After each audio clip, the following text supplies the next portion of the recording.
Welcome everyone back to the backyard. We're about to dig into episode 2, winning versus development. We brought a guest speaker on today. Coach Joe Betterman is with us.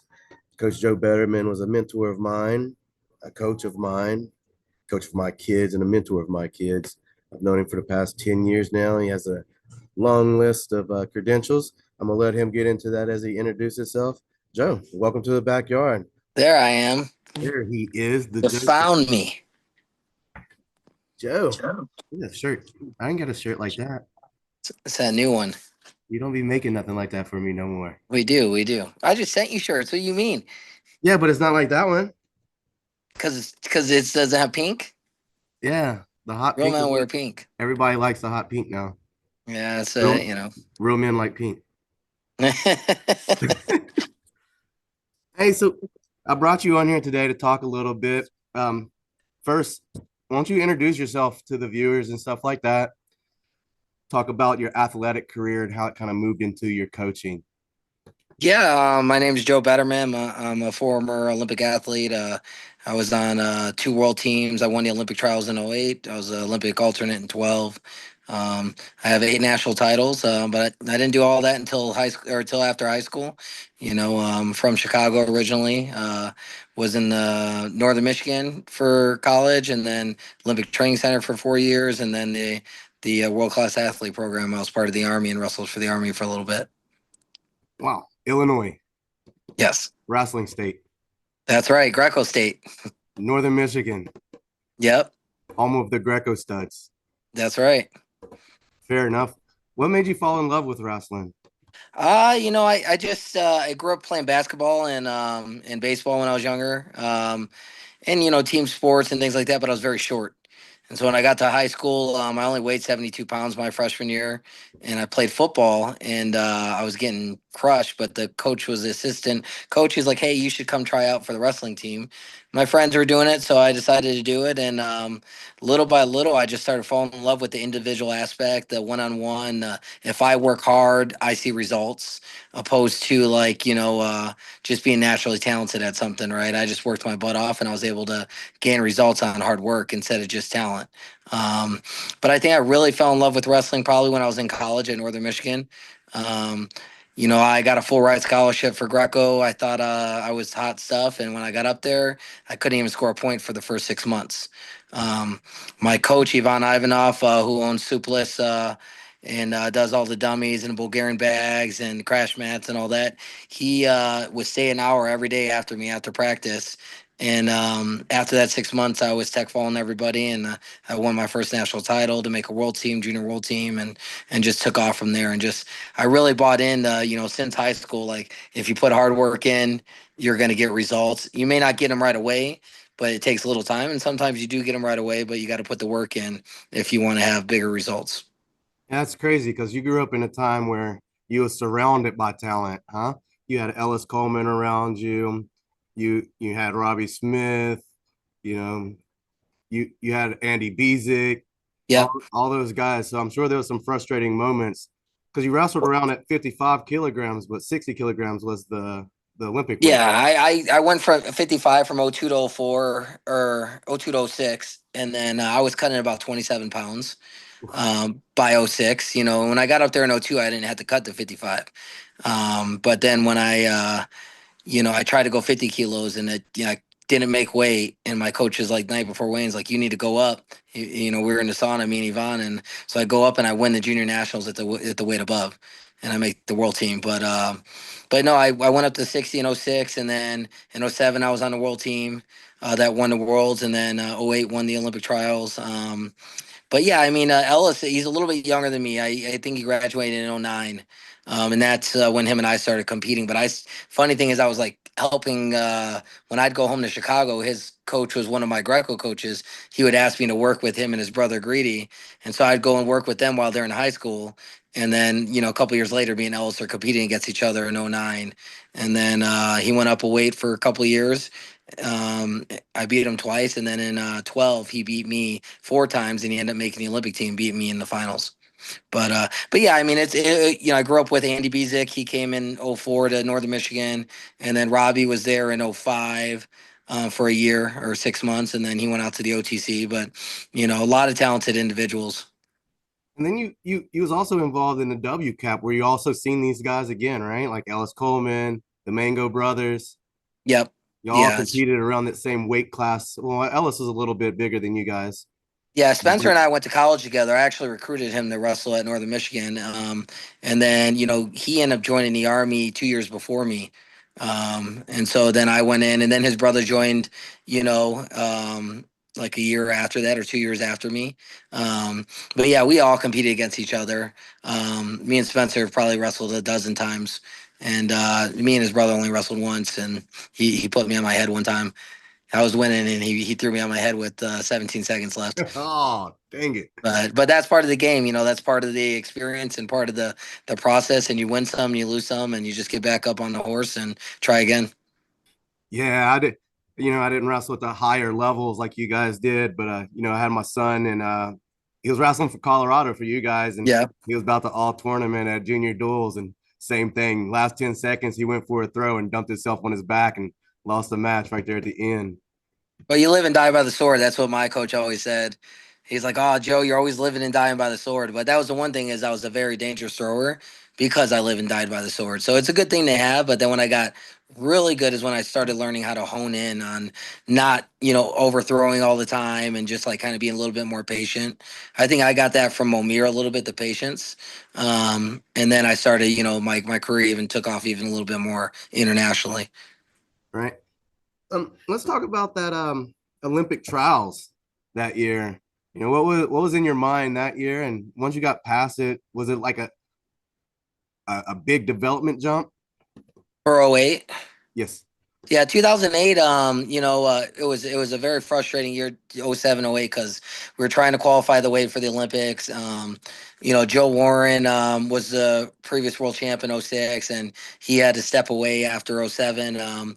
But it was frustrating because we're all trying to qualify the weight, and then all of a sudden the weight's not qualified. I go to the last chance qualifier, and I was one match away from qualifying, and when we were in Serbia.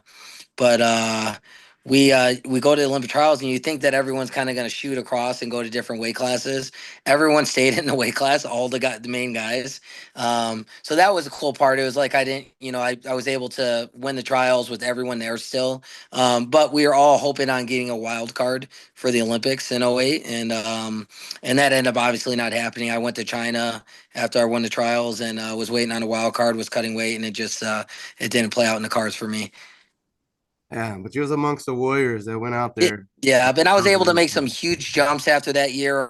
Some of the guys that medaled at that Olympics, I beat them the very next year in '09, and I just being able to make the team and things like that, and I think it really jumpstart my international career. Nice. Was that kind of like maybe your peak there, or was there more tournaments after that that you felt yourself still growing? I mean, in '07, in '10, I took second in Russia. But every time I feel like I was getting towards my peak, I would have a huge like an injury. Like I had ACL surgery because I blew out my knee in the finals in Russia in Padugmy. And then in 2013, I was ranked fifth in the world at the time. And in 2013, I'm ranked fifth in the world again, or 14, I mean. And I blew out my neck. I had to get neck surgery, my C6, C7. So I ruptured a disc in my neck. But I mean, I think I had like these little mini peaks throughout my career, and I would beat guys, world and Olympic champions all the time. I just didn't beat them at the right time, and so kind of honing in and maybe learning maybe a different peaking a little bit at a better time. I was peaking throughout the whole year. I was trying to win everything, opposed to really like focusing on development and then and winning the bigger things.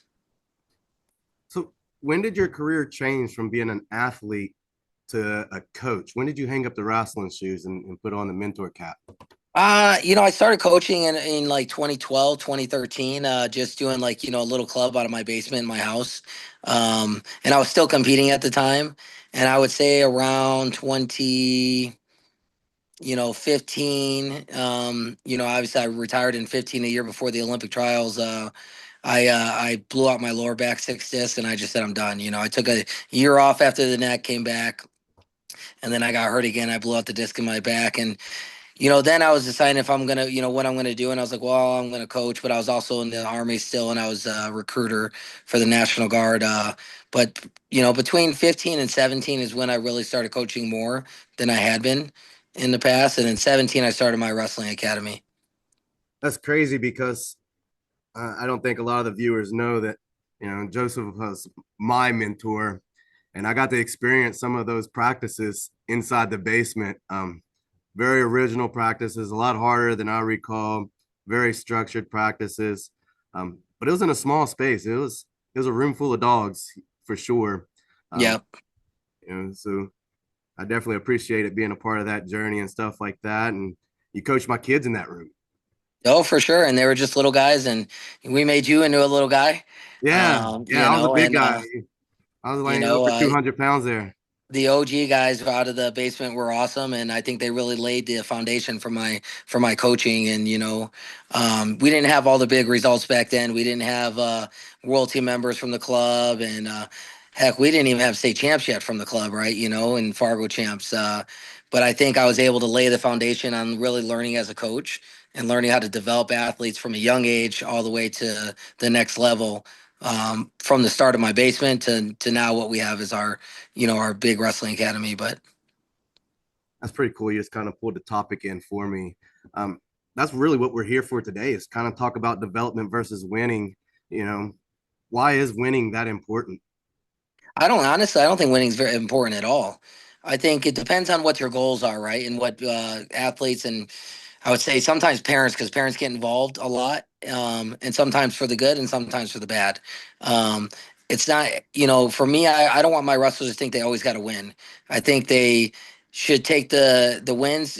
Great, I did good. And we build off of it and take the losses as learning lessons, because you're never going to evolve if you're not losing. Honestly, if you're not learning, you're not evolving. And some of the biggest learning lessons are from losses.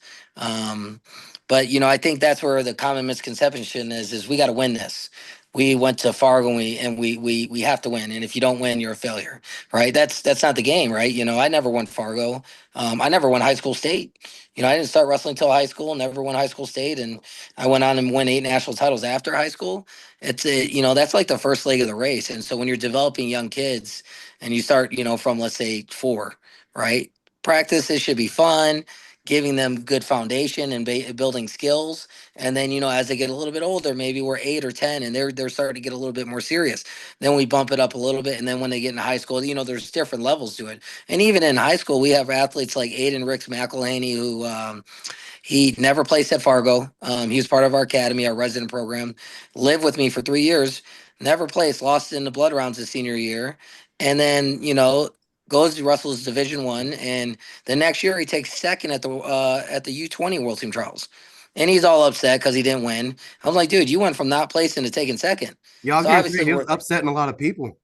Yep, and obviously we're learning, right? We're getting better, and then the very next year we're on the world team, and then the next year after that we're on a U23 world team, right? So he's moving up the ranks, and now he's a top 4 in the country wrestler at the Olympic level. You look at Landon Drury, who didn't place his first 2 years at Fargo, lived with me for 4 years, and then was really contemplating not coming back his junior year, and he decided to buy in and keep and come back and bought into our system, and then he wins Fargo, wins World Team Trials, takes fifth in the world that year, wins Fargo again the next year, second at World Team Trials that year, and then the next year makes a World Team again, and then now he's on another World Team this year and was second at the U.S. Open this year for the senior division. For the Olympic level. I mean, it's all about like the journey and not like what's happening today, right? We got to put the work in today, but we're not going to always win today. We're trusting the process and finding a process that works for each athlete. Trust that process, trust those coaches, and then develop to get to where you're trying to get to. Do you think a lot of high-end athletes have that type of issue? I know I've seen it with both of my older boys, Josiah and Nehemiah, where they run into a frustration as they're starting to get their little mini peaks on for their big tournaments and stuff like that. What do you think some of that stuff comes from? Is it just pressure or what? You know, um, it could be pressure. A lot of times athletes will put pressure on themselves, but when they're young athletes, pressure is. not something that you're born with. It's something you learn, right? You learn Mhm. from, maybe coaches around you. You learn from, uh, other parents. You're seeing other parents yelling at their kids, and so you're putting pressure on yourself for no reason. I think it could be obviously the pressure. I think, getting the nerves out. Now, like your boys, for example, have wrestled at a high level and wrestled at internationally and things like that. Um, I think the more and more they do that, and it's different for every kid. One kid does it one time, and then he's set when he comes back to the U.S. and he's like, mentally on a different level. Some kids need it multiple times, and the more you wrestle those high level athletes all the time, those international guys all the time, you're in a different pool. And when you go back to this little pond, you've been wrestling in the ocean, and now you're in the pond. Even though you lost in the ocean, but you're close with these guys with these sharks, you're able to take out all these pond fish, right? And so um, there's a big part of wrestling that's mental, right? And I always say 90% mental, 10% physical. But honestly, at the Olympic level, when you get higher and your boys get even a little higher and they start reaching for those Olympic endeavors, it's 99% mental, 1% physical. You know, you gotta it's be disciplined, determined, dedicated, and be able to be disciplined or be able to be mentally tough to be able to deal with all those things. Right. Sometimes as a coach, it seems to be easier to actually deal with these higher level performers. But what happens when you put a 6-year-old in these shoes? How do you start developing them from a athlete that just shows up in your gym? I think when you're dealing with like a 6-year-old, for example, I think again having making it fun, right? At the end of the day, wrestling, it doesn't define us, right? Obviously I'm known as a Greco-Roman wrestler, but at the end of the day, I'm a person, right? And have fun doing it. And get the kids to enjoy it so that they can want to do it longer in their life, opposed to that kid that maybe he's 6, he does it for let's say 6 years through middle school, and then his dad's been, on him about he's got to win, win, win, and then he burns out and doesn't wrestle in high school. Or there's high school kids that are even 4-time state champs, right? And they hit that peak in high school, and then they burn. By the time they get to college, they're like, I'm done, and they burn out, and they don't. They wrestle just to get their education paid, and they're not trying to make the lineup, or they're not trying to continue to, reach past their previous goals, kind of thing. They're living in the past. So for the 6-year-old, we're having fun, right? For the 12-year-old, that's maybe a little bit more serious now. We still want to have fun, but we're also going to, as a coach, should be keeping those athletes accountable. We set goals together. We sat down, set goals together. You said you want to do X, Y, and Z. So like, here's what we need to do in order to accomplish that, right? And if you start doing this, which isn't the end of the world, right? Okay, I could pull you back in and keep you accountable and online. If you go veer off left and right, or you like take 2 months off or 3 months off, I need a break. Now it's harder to get back into this line, right? And understanding that. But just accountability, and I think that's a slippery slope because like sometimes parents will be like, well, you set this goal, you want to be Olympic champ, and I'm going to make you go to every practice, and you're going to train 5 times a day, and pretty much be a robot, right? I don't agree with that, right? You can't. Kids need to be able to have like they got to have fun, and they got to be kids at the same time because those are learning lessons too for life, right? And then they got to figure out if they really want it or if they're just doing it because their parents, right? So there's a lot to be said with the development piece and dealing with that aspect. Yeah, I'm glad you brought the parents into it because that's one of the things that in this community we kind of struggle with is not so much the athlete committing, but the parents.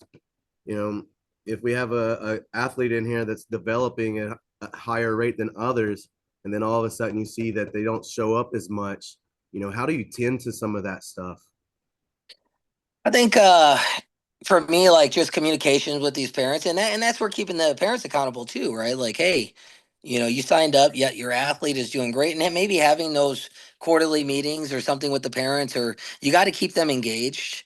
And even with my club as a coach, I'm still learning, and we're getting ready to have a parent meeting this Friday, right?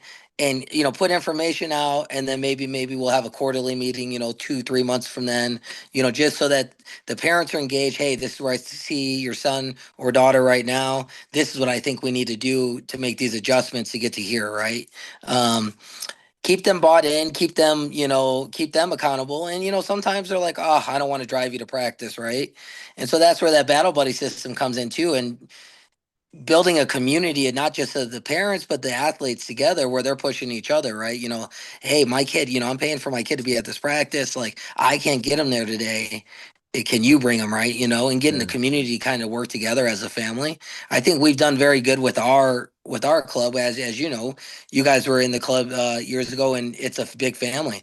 And even to Absolutely. this day, if you call me and say, hey, Josiah needs this, or Nehemiah needs this, or even Elias, hey, can we do something for Elias for this? We're going to make it happen because that's part of that community, right? Yeah. Yeah. We kind of stole that in this area as we're starting to build the program and stuff like Yeah. that. Really bringing people into the family commitment and getting away from the club name.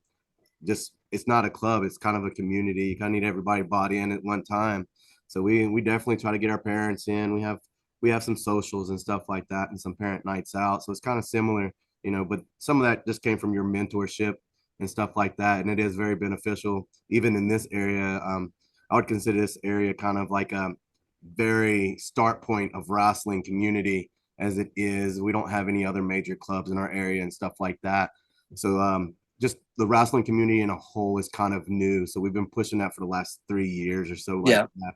But sometimes it's hard to explain that kids are getting better when they're losing all the time. How do you deal with that?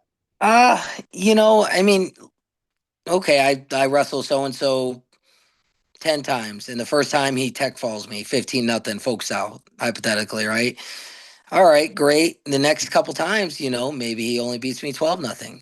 Maybe I put a point on the board. Maybe all of a sudden it's, now it's 9-3. And then now it's 6-3. And now it's, 5-4. Like, but I'm still losing, but it's 10 times, right? In order to be proficient at something, you got to do it multiple times. They say you got to do. Me and Ellis were just talking about this recently. You got to do a technique 2,000 times if you want to be proficient at that technique, right?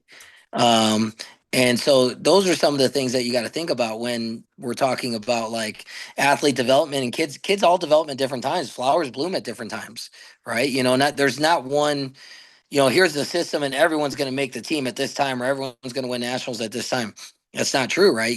So like, here's the process. Let's all buy into the process. But, little Timmy or, little Anna or whoever it may be, they might not, they might not do great things until later. The deal is in explaining to these parents is we are building a strong foundation, right, for the sport we're building a house in wrestling. And Yeah, so, but the thing that needs to be the strongest out of everything, it's not the roof, it's not the second floor, it's not the first floor, it's the foundation. And so we're building a foundation so that even if these athletes, once they go off to college and they start building other levels to their wrestling career, house, they're going to be solid, right? Their technique, we're just talking about basics, building strong foundations in the basics, strong foundations in discipline, hard work, work ethic, whatever it may be, like, uh, the having good sense of not, making the right decisions, um, bringing that foundation together. Say, hey, parents, this is what we're building, so that when your athlete, let's say they're 18 and they go out to college, right? They're going to be okay. They're going to be at the next level when they get into that college room. They're going to be leaders to start with, right? In that room yeah. because we built this foundation today. And so it's not all about winning and losing. Like, for us, one of our things when we do our little breakdown, be elite, we say, hey, we not only want to be elite wrestlers, we want to be elite people, right? Young men and women in this world, to take over. If one of my athletes says, hey, coach, I want to work at Little Caesars. I said, that's cool, but I expect you to own Little Caesars in 5 years, right? Or I expect you to work towards that goal to owning your own business or, and building, these athletes up to be, the one percenters eventually. Right. But the noise is just so much louder in the audience when you're winning and losing. Like, what is the mindset? How do you break that down when an athlete comes off the mat? So, like for us, for example, I make our kids do a 15-minute cool down so that our mind space is in the same space when we go to communicate. I What think is as a the advice? coach, it depends on the kid. For me, like with my own son, with Mason, like I'm like, all right, Mason, just go, right? And he's like, he's losing it. And I'm like, listen, go cool down. jog for a little bit, and then come back and talk to me. And then I'm like, Mason, just get away. Like, you know what? You're making it worse because you're just like, I suck and I this. And he's saying all these negative things. Right. So, for me, I just, depending on the kid, with someone like him, hey, go cool down, come back and we'll talk. Some kids want immediate feedback, right? And if you don't give them that immediate feedback, so every kid's different, then parents are looking at like, oh well, you know, Coach Joe just walked away and didn't give him immediate feedback, and like he doesn't care, right? Right. And so it all depends on the kid. For me personally, I try to give kids feedback right away.